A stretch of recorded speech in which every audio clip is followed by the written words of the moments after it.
Hello दोस्तों, नमस्कार, जय हिंद। मैं सुधीर स्वागत करता हूं आप सभी का एक बार फिर से आपके अपने यूट्यूब चैनल पे, आपके अपने क्लासेस में, पिंगाक्ष क्लासेस के इस लाइव सेशन में। आज का हमारा जो सेशन है वो भारतीय राज्य व्यवस्था से है, यानी कि इंडियन पॉलिटी से लिए गए 15 प्रश्नों के सेट के साथ में फिर से उपस्थित हुआ हूँ दोस्तों, अपने वादे के साथ। जैसा कि आपको पता है कि हर शनिवार और रविवार शाम 7 बजे हमारा क्लास लाइव होता है, तो जुड़ना ना भूलिएगा। हर शनिवार और रविवार शाम 7 बजे जो लोग अग्निवीर बनना चाहते हैं, जो लोग आर्मी में जाना चाहते हैं, उनके लिए सेशन बहुत ही शानदार होने वाला है।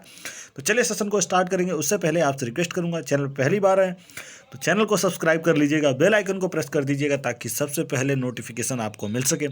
और ये सेशन पसंद आए तो लाइक, कमेंट और शेयर करना ना भूलें। चलिए स्टार्ट करते हैं आज के दिन का ये सेशन।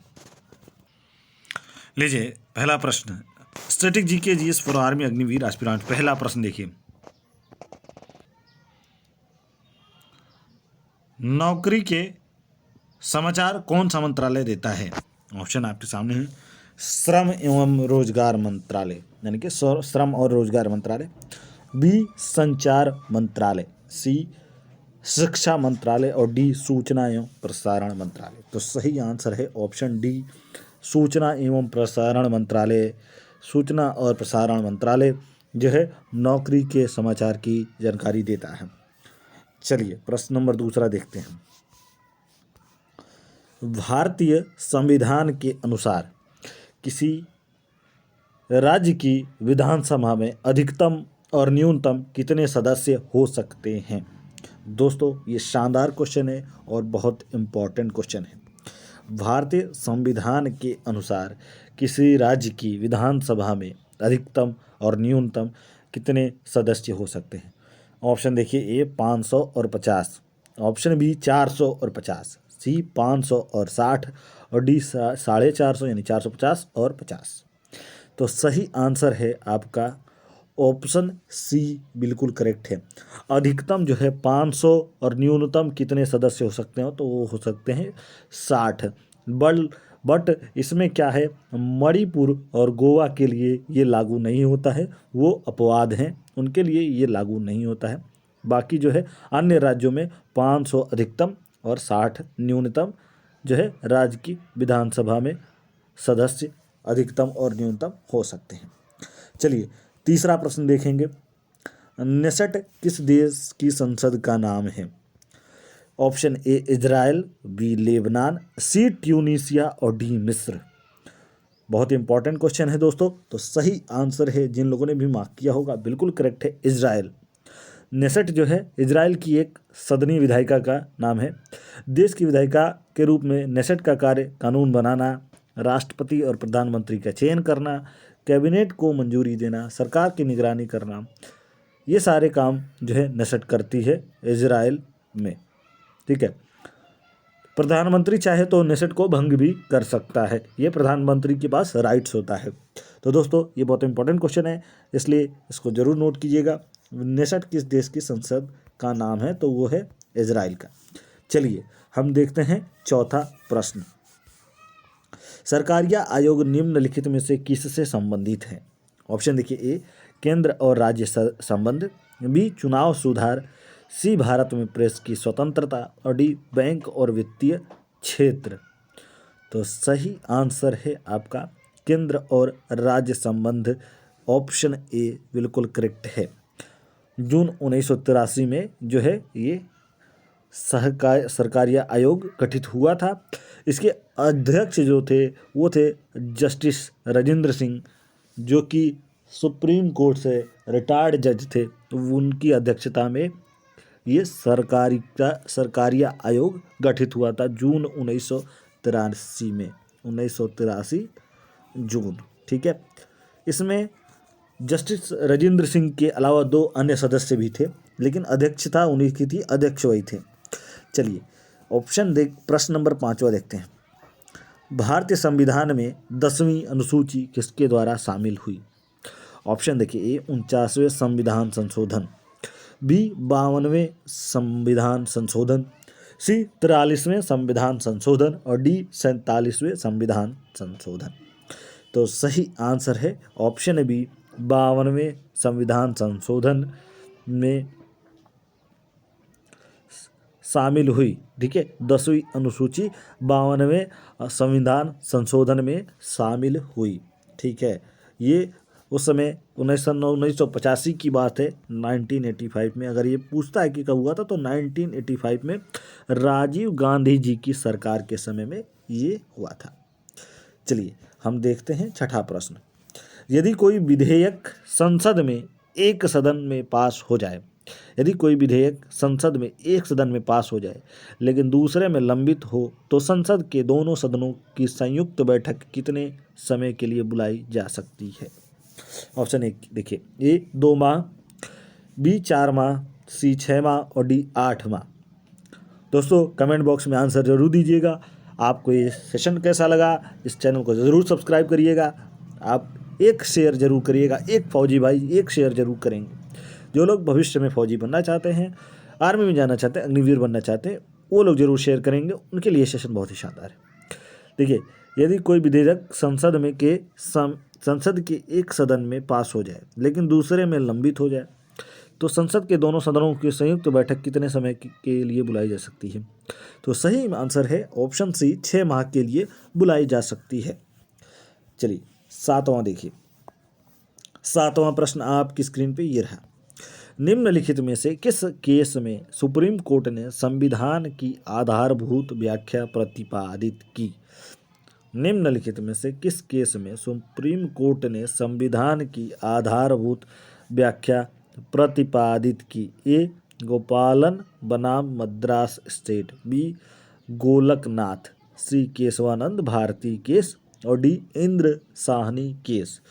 तो सही आंसर है option C, Keshavananda Bharati case. बिल्कुल करेक्ट है। जिन लोगों ने भी मार्क किया होगा ये बिल्कुल करेक्ट है। चलिए बढ़ते हैं 8वें प्रश्न की तरफ। भारत के नियंत्रक और महालेखा परीक्षक की राज्य के लेखाओं संबंधी रिपोर्ट किसके सामने पेश की जाती है? भारत के नियंत्रक और महालेखा परीक्षक की राज्य के लेखाओं संबंधी रिपोर्ट किसके सामने पेश की जाती है? तो दोस्तों ऑप्शन दे रखा है, ए राष्ट्रपति, बी राज्यपाल, सी मुख्यमंत्री और डी प्रधानमंत्री। तो सही आंसर है ऑप्शन बी, राज्यपाल के समक्ष पेश की जाती है। महालेखा परीक्षक की लेखाओं संबंधी रिपोर्ट जो है राज्यपाल के समक्ष पेश की जाती है। चलिए 9वां प्रश्न देखेंगे। अस्पृश्यता का अंत भारतीय संविधान के कौन से अनुच्छेद में है? ऑप्शन देखिए, ए अनुच्छेद 11, बी अनुच्छेद 12, सी अनुच्छेद 15 और डी अनुच्छेद 17। बहुत ही शानदार क्वेश्चन है दोस्तों।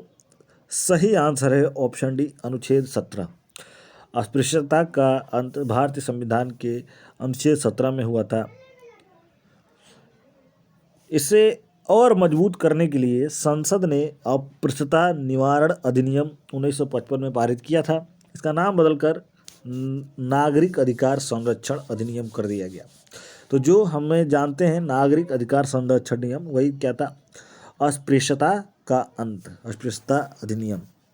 सही आंसर है ऑप्शन डी। चलिए देखते हैं 10वां प्रश्न। भारत में कितने प्रकार के आपातकाल हैं? ये बहुत इंपॉर्टेंट क्वेश्चन है दोस्तों। ऑप्शन देखिए, 1, बी 2, सी 3 और डी 4। तो सही आंसर है ऑप्शन सी 3, ठीक है। भारतीय संविधान के भाग 18 में 3 प्रकार के आपातकाल का वर्णन है। भारतीय संविधान के भाग 18 में 3 प्रकार के आपातकाल का वर्णन है। पहला है आपका राष्ट्रीय आपातकाल, ठीक है। दूसरा है प्रादेशिक आपातकाल और तीसरा है वित्तीय आपातकाल। तो तीनों ही ये क्वेश्चन बहुत इंपॉर्टेंट है। ऑप्शन सी बिल्कुल करेक्ट है। राष्ट्रीय आपातकाल, प्रादेशिक आपातकाल और वित्तीय आपातकाल। चलिए देखते हैं 11वां प्रश्न। राज्यसभा में राज्यवार सीटों का आधार क्या है?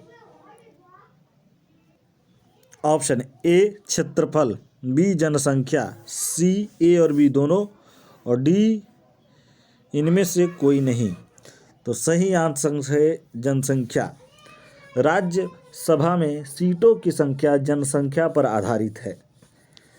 ठीक है, सबसे ज़्यादा जनसंख्या वाले प्रदेश यानी कि उत्तर प्रदेश में राज्यसभा की सर्वाधिक सीटें हैं 31।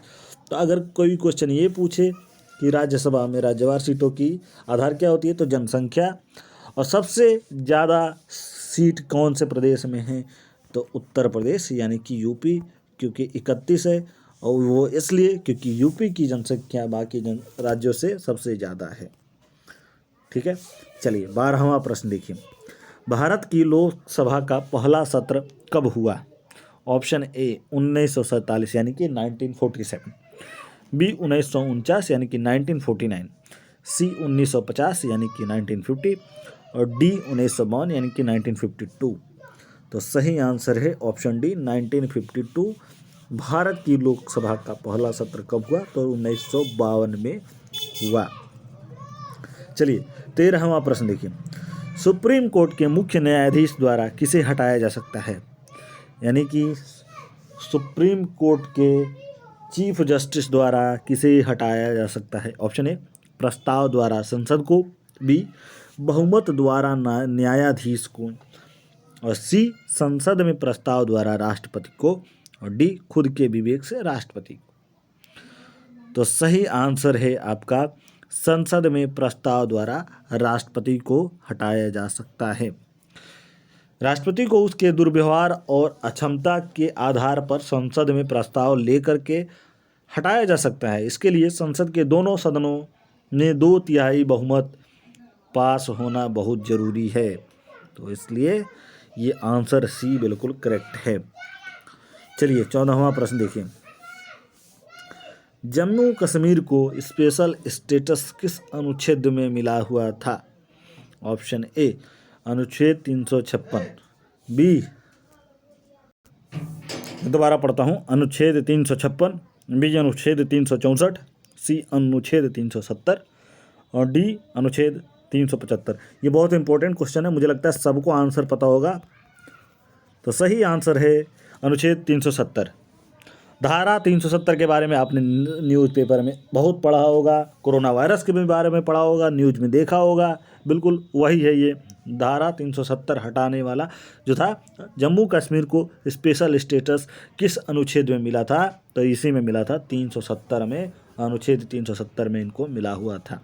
बहुत इंपॉर्टेंट क्वेश्चन है दोस्तों। चलिए आज के दिन के आखिरी प्रश्न पे बढ़ते हैं, 15वें प्रश्न पे। निम्नलिखित में से कौन केंद्रीय कार्यकारी में शामिल है? राष्ट्रपति, प्रधानमंत्री की अध्यक्षता वाली मंत्रिपरिषद, केंद्रीय सचिव और उपराष्ट्रपति। ऑप्शन देखिए, ए केवल 1 और 2, ऑप्शन बी केवल 2 और 3, ऑप्शन सी केवल 3 और 4, और ऑप्शन डी केवल 1 और 4। तो सही आंसर है ऑप्शन केवल 1 और 2, ऑप्शन ए बिल्कुल करेक्ट है।